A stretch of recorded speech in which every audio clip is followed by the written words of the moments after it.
Ces finales.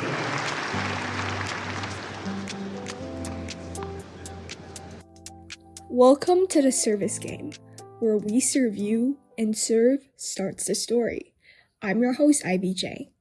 And in today's episode, I'll be talking about the two tournaments on the men's side and the women's side that is leading up to the first 1,000 tournament to start off the clay court season. And before we start, I do want to apologize about the sound quality this episode. I'm actually at the studio right now to record, but I don't know why the sound system is kind of just glitching. So I will be trying to reach out to the C-Cut radio to make sure that everything's still working fine, and hopefully the sound quality will return for the next episode. But yeah, without further ado, let's get right into our first segment, the toss.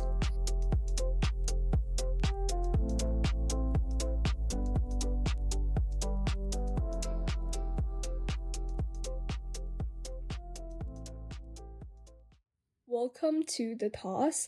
So in this week's toss, I want to talk about two main things. The first is related to the men's side, which is the current world number 2, Carlos Alcaraz, withdrew from Barcelona. And there has been speculation going on about whether it's more of a withdrawal because he wants to preserve his energy for the upcoming Madrid Open, which is worth more points, or is it more of a serious injury? In his press conference, he said that it was more serious than what he expected it to be. However, I think Barcelona, because this tournament is sort of his home tournament and where he's from, there's just more pressure on him to participate, even though it's not worth as many points. But I think overall, it's a better decision for him to pull out, even if it's just a minor injury, because it might affect his title defense at Roland Garros, which is the French Open. And I think even though over the past few years he hasn't really been his best at the French Open, I think just prioritizing his body over participating in these 500 events, especially as he's still trying to gain that number 1 spot, is incredibly important. And the other news I want to talk about is the WTA Tour, how the WTA Tour Final is leaving Saudi Arabia. And there's this article published on The Athletic, the New York Times, written by Matthew Furtiman and Ava Wallace that I really enjoyed reading. And it's just about the whole Saudi Arabia deal. And I think overall, because the WTA Tour Finals over the past few years have been taking place in Saudi Arabia, the turnout wasn't great, and there's just a lot of talks and controversies around the human rights concerns. And I think the reason why the tour decided to have its final over there is obviously because of money, as everything is nowadays. And I think maybe them leaving Saudi Arabia would in a way be better for women's tennis because they can move to places in Europe that has more crowd and just more passion for tennis in general. But for the specifics about why they're leaving Saudi Arabia and the money surrounding it, I really suggest you guys go check out the article, and I will be linking it in the show notes.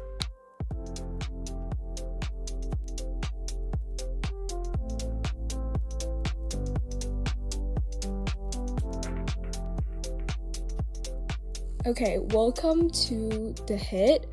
So in our main segment of the show, I want to talk about the Stuttgart Open on the women's side, which just finished, and the Barcelona Open on the men's side. The first match I want to talk about in Stuttgart is the number 6 seed Mirra Andreeva, who defeated the number 3 seed Iga Swiatek with a score of 3-6, 6-4, and 6-3. So this is the first match with Francisco Roig as Iga's head coach. And I think this year has been pretty tough for Iga.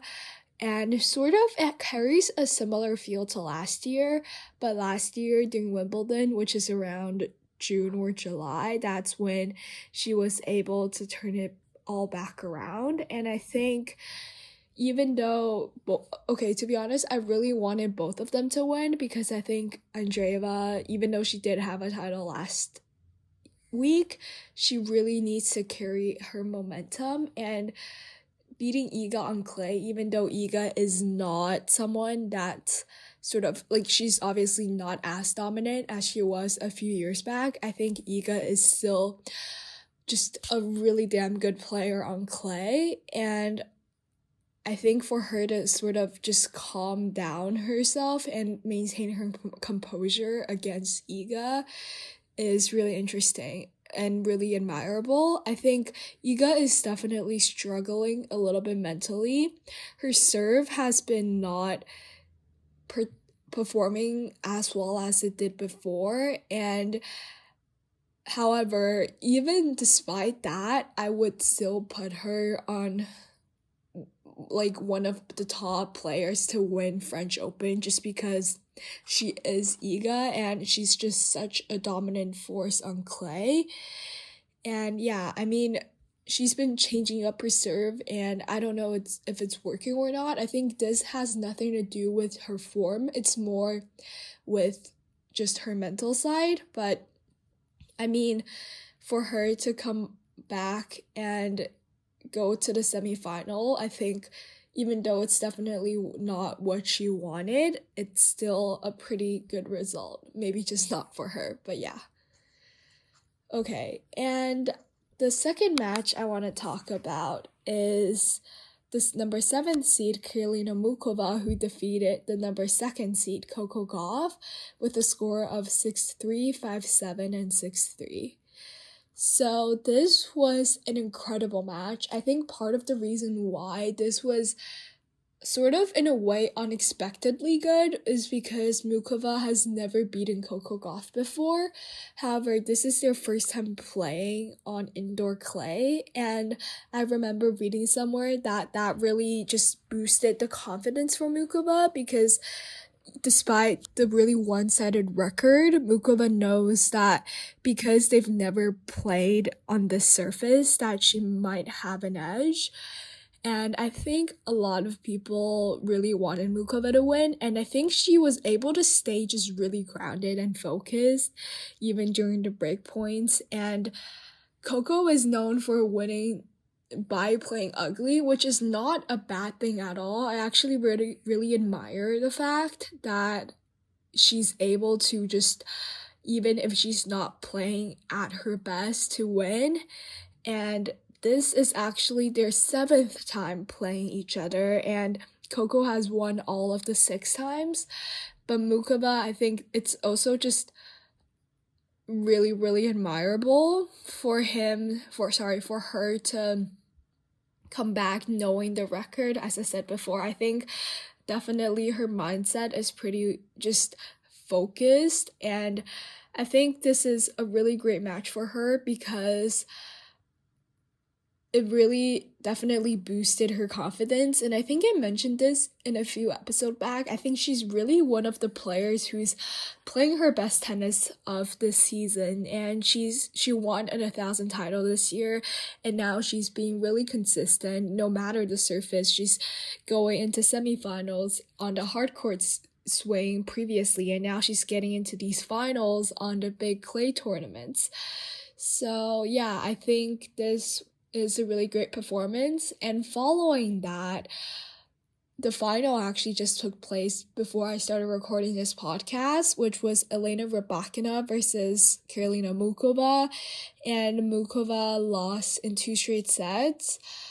It was really, I think, this first set was pretty good. Muchova did get, Elena Rybakina did have a breakup and broke Muchova in her first service game, but Muchova managed to break back, making it even 5-5. But Elena just have, I feel like, too much power for Muchova to handle. But yeah, that's the final, a brief recap. I think these two matches though, the Mirra Andreeva versus Swiatek and the Muchova versus Gauff, are definitely two matches worth looking back on. Okay, we'll take a break and we'll come back with the men's side.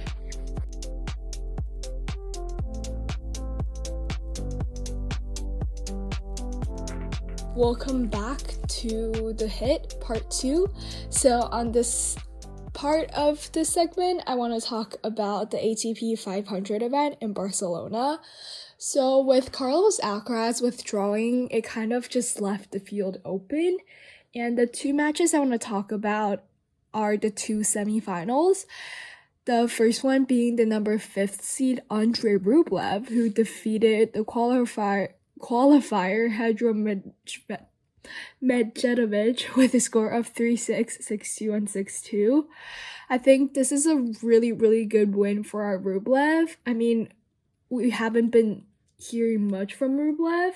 He's been doing pretty good. He's been making it consistently past the first few rounds in some tournaments. I mean, in Qatar, he made it to the semifinals, and in Dubai, he made it to the semifinals as well. He hasn't had a really great golden swing, but I think being on clay is sort of better for him, and he's been gaining some momentum.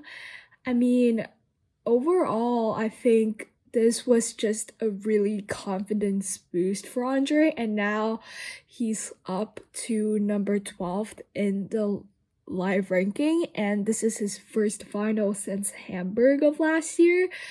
And this wasn't like a stressful match at all, and I think this was just such a confidence boost for him, and I think he really needed it, especially also he won the match after losing the first set, and I think Rublev is known sometimes for how he really struggles mentally after losing the first set, but this, as I said, is definitely, again, a huge confidence boost for him to be able to come back after losing the first set.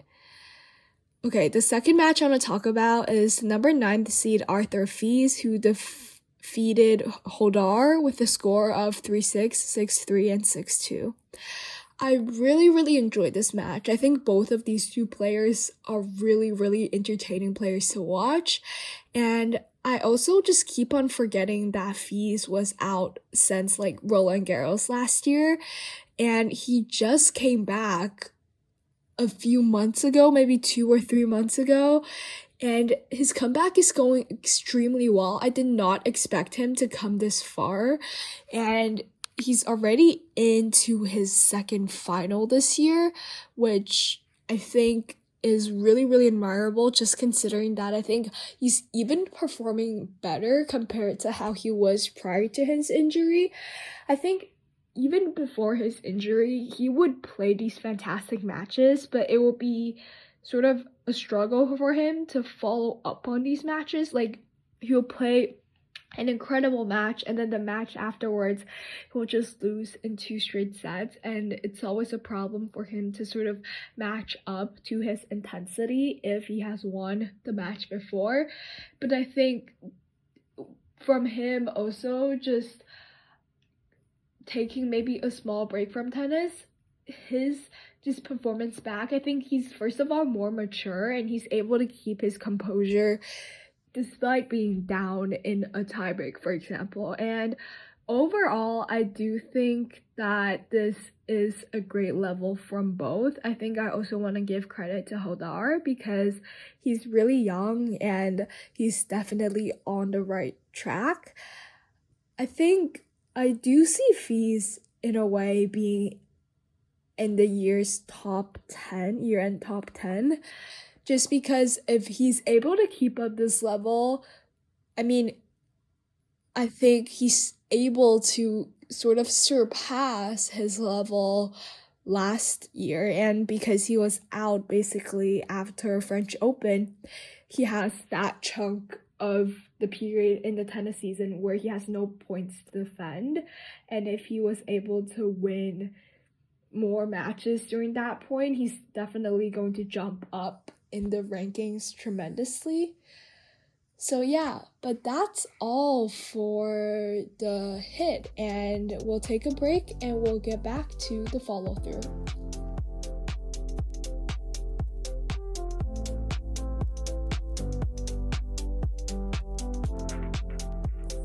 Okay, welcome back to the follow through. So for the follow through, I want to talk about the tournaments that are coming up, which the biggest one is the Madrid Open that's actually taking place tomorrow. I'm really excited for this, and it's a 1,000 tournament on both the men's side and the women's side. And just to remind everyone, by 1,000, I mean that it's going to be worth 1,000 points, which is the second most point worth in value. So the first is the Grand Slam, which are worth 2,000 points, and then it's the Masters for the men's, and it's just called the 1,000s for the women's side.